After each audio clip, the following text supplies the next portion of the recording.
Not all prosciutto is the same. For the finest on planet Earth, it has to come from Parma, Italy. The four things needed to make prosciutto di Parma is pork, salt, air, and thyme.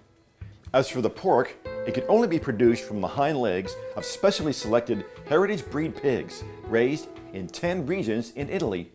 The history of the production originated in Italy thousands of years ago and is what sets prosciutto di Parma apart from all the others. Italian sea salt is the only preservative used in the processing method. No chemical elements are allowed, period. The rolling hills around Parma offer crisp breezes that flow from the Adriatic Sea and a distinctive microclimate that offers prosciutto di Parma its uniquely sweet flavor that isn't reproducible. This period is critical and lasts for approximately 3 months. In the final process for curing, the ham is moved to cellars with less airflow and light, where they can cure for another 400 days and as long as 3 years.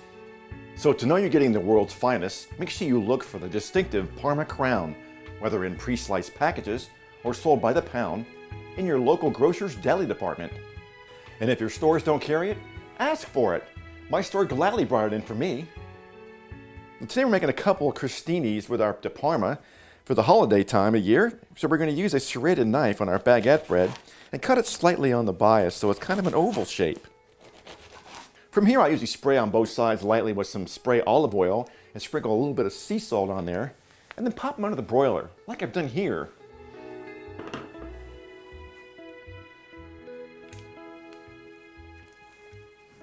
In our first application of this recipe, we're going to actually dice up our prosciutto slice into ribbons and cut them into some squares.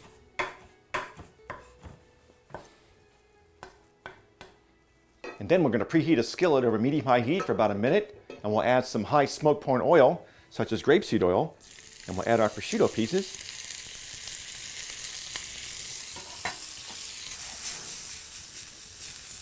And we'll quickly crisp them up, about 30 seconds. And we'll drain them on a paper towel. Now I usually make extra and store them in Ziploc bags after they cool down because they're fantastic on salads. Next we're going to make our raspberry topping with our raspberry jam, which you can use orange marmalade, you can use apricot jelly, you can use whatever flavor you like, even grape. We're going to add about a half a jar to our skillet. Next we're going to add in a little bit of red wine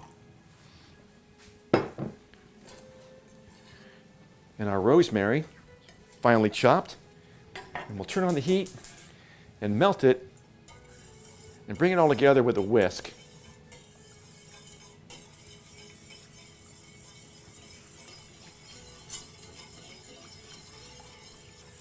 Now we're going to cook it till it just starts to get frothy, and we'll turn off the heat. And at this point, you're going to want to taste it. If it's too sweet for your liking, add some white wine vinegar until it gets just the way you like it. Now we want this to kind of firm up a little bit, so we're going to place it into a glass bowl and we'll pop it in the fridge to firm up about 15-20 minutes. We'll top with our raspberry.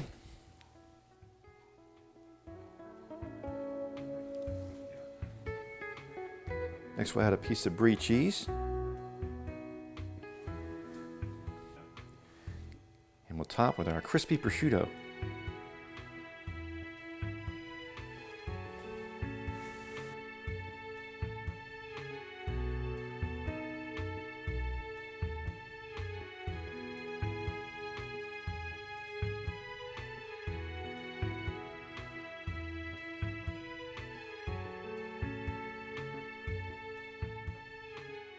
Another great version of this recipe is to use the prosciutto right out of the package.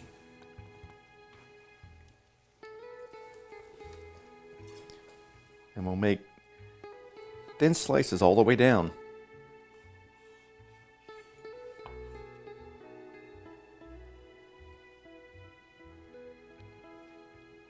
And we'll simply roll it to make a rose. Or we'll just leave them in strips.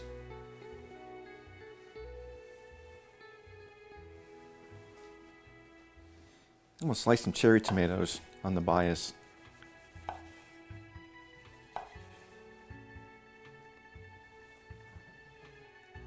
Here we're going to be using softened brie cheese.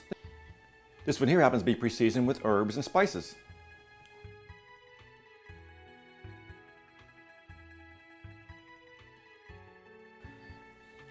And we'll top with our prosciutto slices and a tomato.